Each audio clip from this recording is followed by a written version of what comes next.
comrades, I come here tonight from the freest place on the face of earth tonight.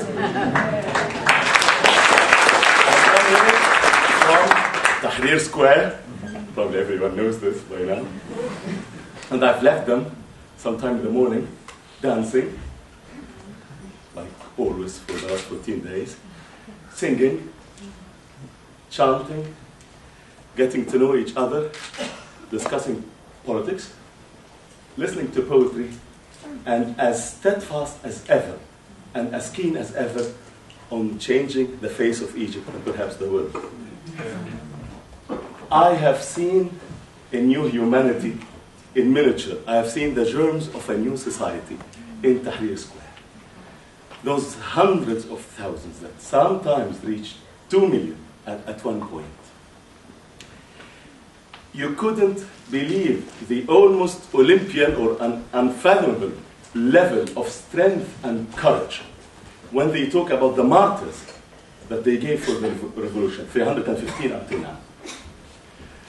The strength and the courage and the steadfastness when they talk about the Baltagi or the thugs who are just around and surrounding and besieging the Tahrir Square, and the organization of manning 3 levels of barricades so that they can never enter.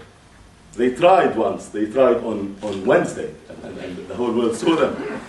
And they killed 11 people that night.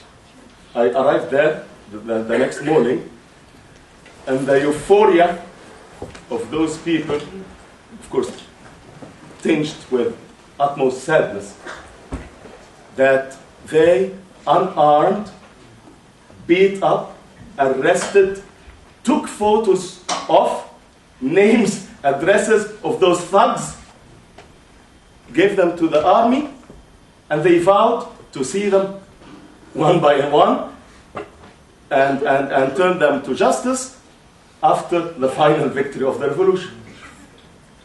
This courage, and at the same time, those men and women who made themselves and chiseled themselves out of solid granite, who have almost hearts like peaches. They are so warm. They are so warm. The moment you come near to Midan al-Tahrir, you hear chanting, "Welcome, welcome, welcome you heroes, welcome you lions, welcome you lovers of freedom."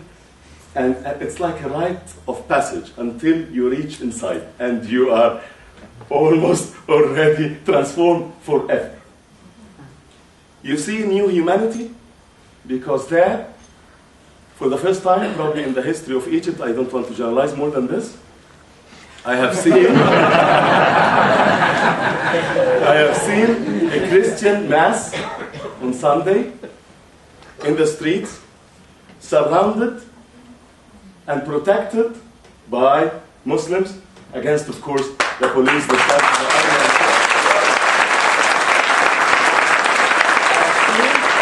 I have seen on Friday prayers in the streets, surrounded, cordoned, and protected by Christians who were happy to show the cross against the thugs and the police, and perhaps the army as well.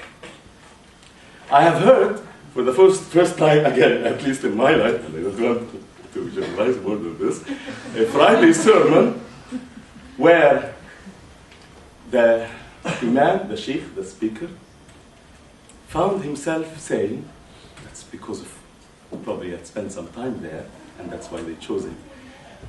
He said, as ritually, invoking God to give blessings and courage to our men. That's always said on Friday prayers, in Friday service. And he said, "God, please give courage to our men." And probably he noticed something. And I heard it for the first time. "God, please give courage and blessing to our women."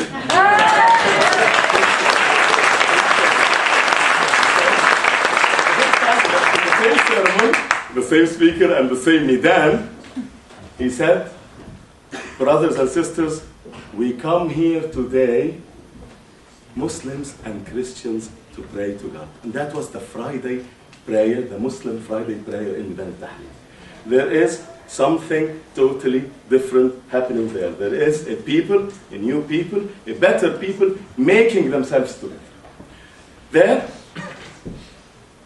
in addition to singing and chanting and doing all sorts of folkloric dances and mock plays, most of them are just mocking Hosni Mubarak. In addition to this, and manning the barricades, you always have discussions, political discussions. And you can see that politics totally stopped being that thing out there that governments do. It's that thing that takes place in cities and power corridors. It's like the air they breathe.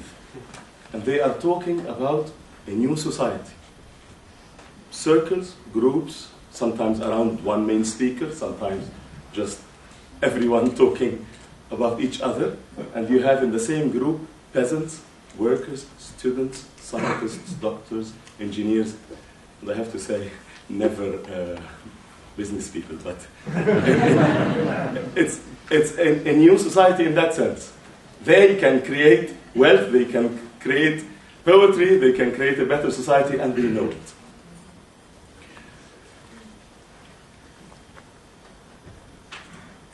Those same people, the government right now, Omar Seyman, I'm sure you have heard the latest, is saying that the Egyptian people are not ready for democracy yet. I don't know what are his preconditions for democracy, but I am sure that if we define democracy as the power of the people, those people have already made their democracy in Midan al-Tahrir long ago. Those people, with their courage, they have beaten and defeated, barehanded, sometimes with stones, the strongest, fiercest, damnest police force in the Arab world. It's a rare sight. I haven't seen one for the last week, definitely in Cairo, that you see someone in uniform with pips here. They are somewhere not to be seen. One of the jokes, of the plethora of jokes taking place in the Tahrir Square is, you know, that always the police, when they have this slogan saying, search with the police for someone, and they changed it in Tahrir Square as search for the police. If you can find them, just tell us. They are afraid, they are very afraid, and they are in hiding. And Egypt is a much, much, much safer place.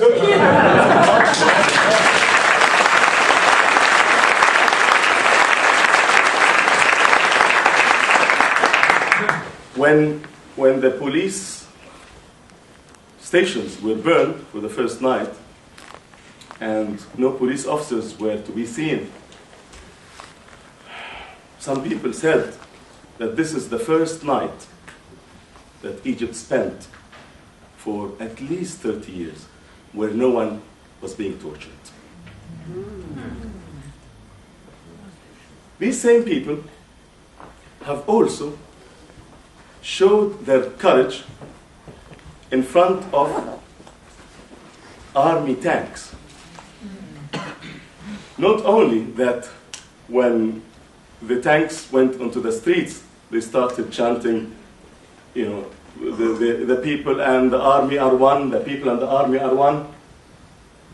Not that they are 100% have their confidence in the army, but it is that subtle and brilliant and sometimes genius slogans that you are willing something to be. You are telling them, the army and the people are one.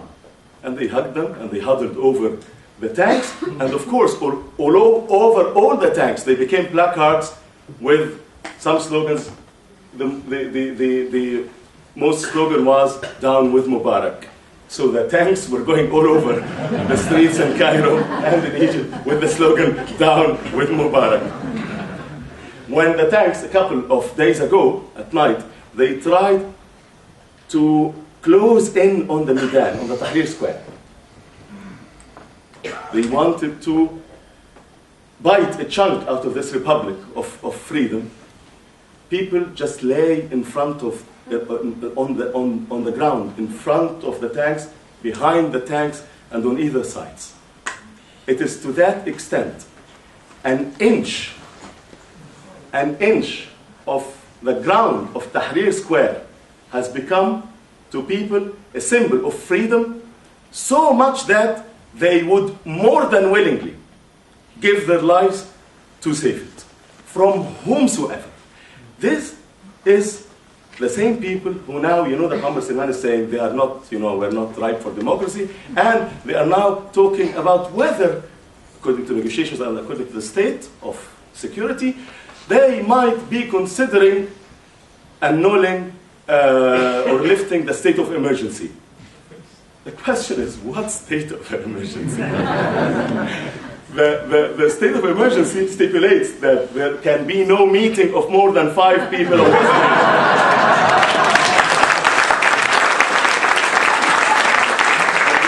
Yesterday, we were 8 million. I'm so happy about it.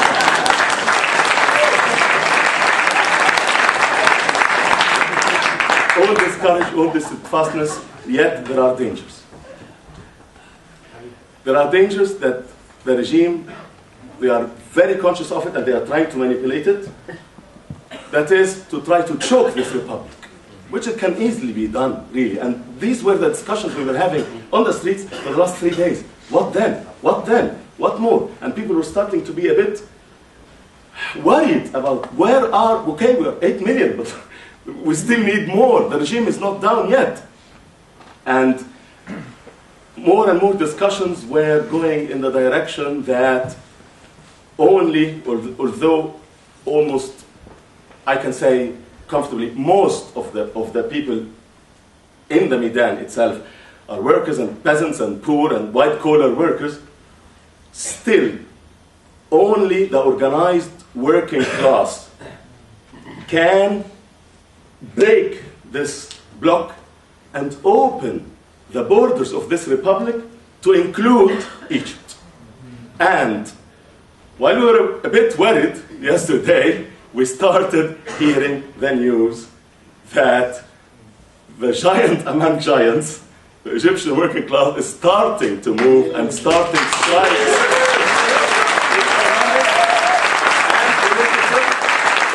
Bringing them both together, there is a new independent general trade union, and as today there were 3 or 4 independent trade unions who said that they were going to go and occupy the old, regime general trade union, and the iron and steel factory, a huge iron and steel factory, they declared for the revolution and they declared the strike.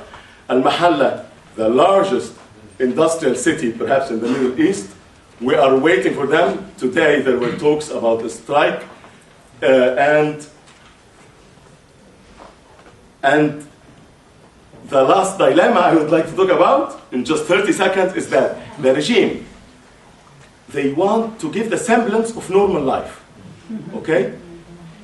And the problem is that the more quote-unquote normal life they give, the more dangers they face. Now there are no, most of the factories aren't there, the railways are stopped, all government agencies are stopped, no universities, and now they are bringing them back. And here I've heard that student unions of Suez, Alexandria, Mansoura, Zakazik are going definitely on to demonstrations onto Tahrir Square.